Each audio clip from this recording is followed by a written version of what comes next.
Good evening दोस्तों, मैं लेके आई हूँ चैप्टर नंबर 9। मैंने 8 चैप्टर के वीडियोस डाल दिए हैं जो आप देख लेना। इस चैप्टर का नाम है जंतुओं में जनन, यानी एनिमल्स में रिप्रोडक्शन कैसे होता है। जनन, प्रत्येक जीव में अपने ही समान जीव उत्पन्न करने की क्षमता होती है जिसे जनन कहते हैं। यानी कि एक इंसान से या एक जीव से अपने ही समान संतति उत्पन्न होती है या अपने ही समान जीव उत्पन्न होता है, उसे जनन कहते हैं। टाइप्स ऑफ रिप्रोडक्शन, कितने प्रकार का जनन होता है। जनन 2 प्रकार का होता है, लैंगिक जनन, अलैंगिक जनन। लैंगिक जनन किसे कहते हैं? नर युग्मक व मादा युग्मक के संलयन द्वारा जनन लैंगिक जनन कहलाता है। यानी नर व मादा युग्मक के संलयन द्वारा, नर और मादा संलयन करते तो युग्मनज का निर्माण होता है, युग्मनज से नया जीव उत्पन्न होता है। अलैंगिक जनन किसे कहते हैं? जनन का वह प्रकार जिसे केवल एक ही जीव बनता है या एक ही जीव होता है, यानी किसी भी जीव के एक भाग से नया जीव उत्पन्न होता है, उसे अलैंगिक जनन कहते हैं।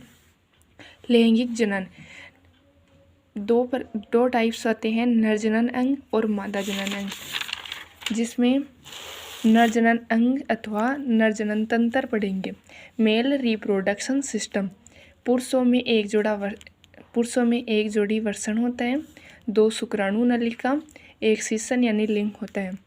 शुक्राणु किसे कहते हैं?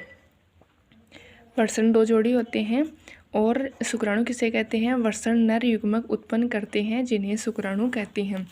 शुक्राणु का डायग्राम हम देख रहे हैं, जिसमें ये इसका हेड भाग है, ये मिडल भाग है, ये टेल भाग है, यानी ये सिर, ये मध्य भाग और ये पूंछ है। ये मानव शुक्राणु का डायग्राम है जो आप बनाना सीख लेना। शुक्राणु एकल कोशिका जैसा प्रतीत होता है, शुक्राणु एक कोशिका जैसा दिखाई देता है, यानी इसमें हम ये नहीं कह सकते कि ये बहुकोशिकीय है, ये एक कोशिकीय दिखाई देता है। मानव जनन अंग तंत्र किसे कहते हैं? फीमेल रिप्रोडक्शन सिस्टम, एक जोड़ी अंडा से, अंडवाहिनी जिसे डिम्ब वाहिनी भी कहते हैं, गर्भाशय। अंडाणु किसे कहते हैं? अंडा से मादा युग्मक उत्पन्न करते हैं जिसे अंडाणु कहते हैं। शुक्राणु तो नर युग्मक पैदा करते हैं और अंडाणु मादा युग्मक पैदा करते हैं। अंडाणु और शुक्राणु के मिलने से ही नया जीव उत्पन्न होता है। अंडाशय क्या है? मानव में प्रति मास दोनों अंडाशयों में से किसी एक अंडाशय से एक विकसित अंडाणु अथवा डिम्ब का निर्मोचन अंडवाहिनी में होता है। गर्भाशय वह भाग है जहाँ शिशु का विकास होता है, यानी शिशु का विकास कहाँ से होता है? गर्भाशय से। शुक्राणु की तरह अंडाणु भी एकल कोशिका है। शुक्राणु क्या है? एकल कोशिका है। अंडाणु क्या है? एकल कोशिका ही है। मानव अंडाणु का डायग्राम है, ये अंडे जैसा दिखाई देता है, इसमें सुस्पष्ट केंद्रक पाया जाता है और ये हमारा है मानव शुक्राणु। अगला है फर्टिलाइजेशन, निषेचन। नर तथा मादा युग्मकों के संयोजन की क्रिया को निषेचन कहते हैं। निषेचन, नर व मादा युग्मक जब एक साथ यानी अंडाणु और शुक्राणु दोनों का संलयन होता है उसे ही निषेचन कहते हैं। शुक्राणु अंडाणु यानी नर व मादा के युग्मन से नया जीव उत्पन्न होता है समान लक्षणों वाला। आंतरिक निषेचन किसे कहते हैं? वह निषेचन जो मादा के शरीर के अंदर होता है आंतरिक निषेचन कहलाता है। जैसे मनुष्य में आंतरिक निषेचन होता है, गाय में, कुत्ता में, मुर्गी में। बाह्य निषेचन, वह निषेचन जिसमें नर व मादा युग्मक का संलयन मादा के शरीर के बाहर होता है बाह्य निषेचन कहलाता है। एग्जाम्पल जैसे मछली, स्टारफिश, ये जलीय जीवों में होता है। जलीय जीवों में कौन सा निषेचन होता है? बाह्य निषेचन। और आंतरिक निषेचन किस में होता है? मनुष्य में। भ्रूण का परिवर्धन, निषेचन के परिणाम स्वरूप युग्मनज बनता है जो विकसित होकर भ्रूण से परिवर्तित होता है। युग्मनज लगातार विभाजित होकर कोशिकाओं के गोले में बदल जाता है। तत्पश्चात कोशिकाएं समूहीकृत होने लगती हैं तथा अंगों व उत्तकों में परिवर्तित हो जाती है। यह संरचना भ्रूण कहलाती है। गर्भ, भ्रूण की वह अवस्था जिसमें सभी शारीरिक भागों की पहचान हो सके गर्भ कहलाता है। भ्रूण की वह अवस्था जिसमें सभी शारीरिक भागों की पहचान हो सके, यानी मनुष्य शिशु के बनने की आकृति, उसके हाथ पैर वो बनने दिखाई दे जाते हैं। वह जंतु जो सीधे ही शिशु को जन्म देते हैं जरायुज जंतु कहलाते हैं। वे जंतु जो अंडे देते हैं अंडपरजक जंतु कहलाते हैं। जरायु जंतु के एग्जाम्पल है बिल्ली, गाय आदि। अंडपरजक जंतु के हैं मुर्गी आदि। अगला है रेशम कीट का जीवन चक्र।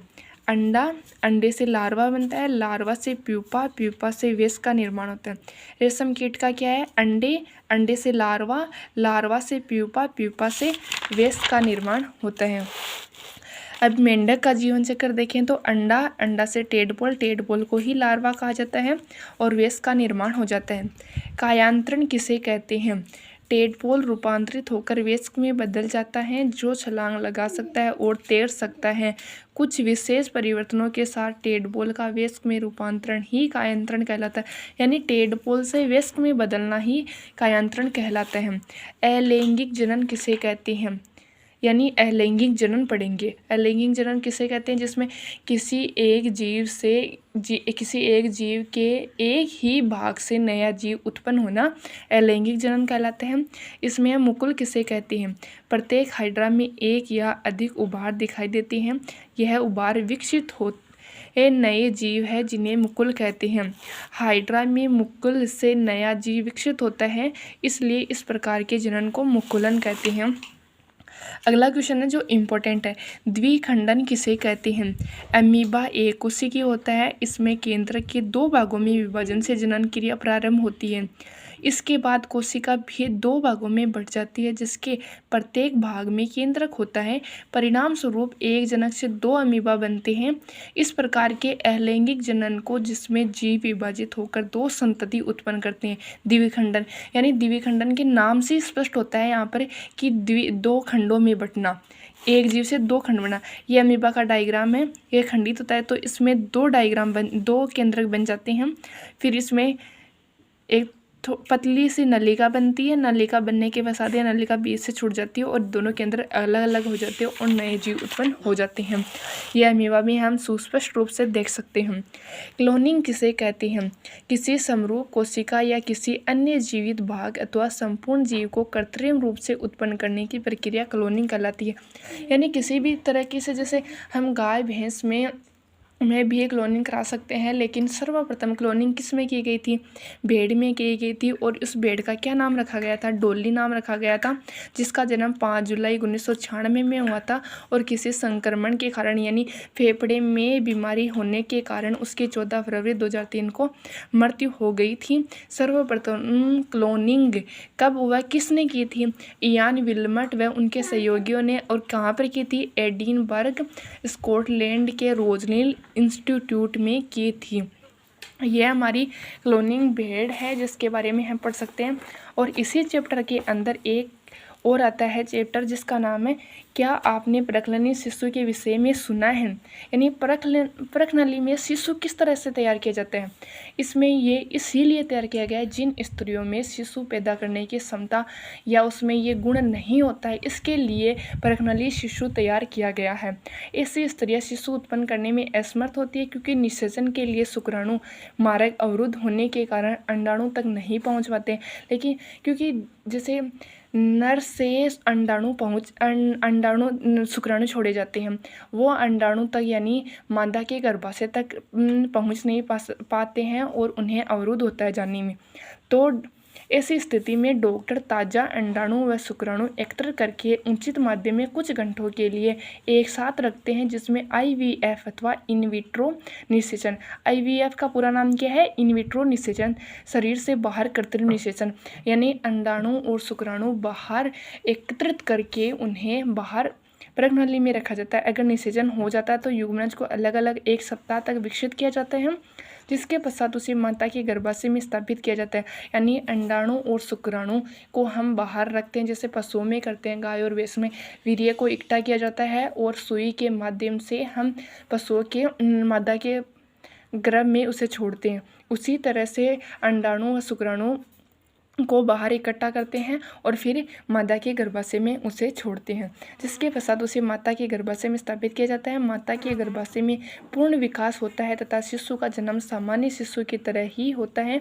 इस तकनीक द्वारा जन्मे शिशु को प्रज्ञानली शिशु कहते हैं। प्रज्ञानली, जहाँ हम शॉर्ट में इसकी डेफिनेशन देखें तो वो क्या होगी, प्रज्ञानली शिशु किसे कहते हैं, अंडाणु व शुक्राणु को बाहर तैयार करके या इकट्ठा करके उसे कई घंटों तक रख के IVF या इनविट्रो निषेचन हो सके इसके लिए उसे बाहर निषेचन करवाया जाता है और एक सप्ताह तक उसे कई सप्ताह या लगभग एक सप्ताह तक हम इसे बाहर विकसित करते हैं। विकसित करके मादा के गर्भ में रख देते हैं और उसी तरह हमें जैसे सामान्य शिशु प्राप्त होता है हमें एक मादा से या हमें एक स्त्री से, उसी तरह हमें प्रज्ञानली शिशु प्राप्त हो जाता है। Okay, thank you. वीडियो को पसंद आए तो लाइक और सब्सक्राइब करना।